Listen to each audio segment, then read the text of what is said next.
Okay, today we're going to explain step by step how to unlock this device. As we can see here, this is my cell phone. What happened? Okay, the first thing we did was change the screen lock. I changed it. And then after a while, I tried to enter it again. But I'd forgotten because it wouldn't let me access this device anymore. If that's your case, if it won't let you or you've forgotten your screen lock,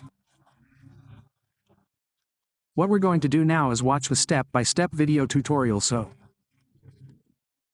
you don't miss any details and can solve this recovery.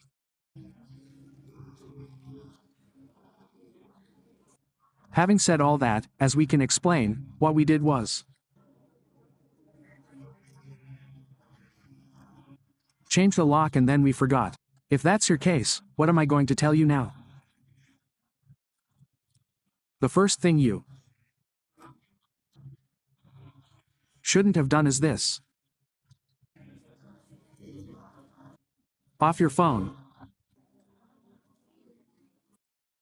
This process won't work if you restarted it. This method won't work either. Why? Because if we restart or turn off our phone, this recovery process won't work.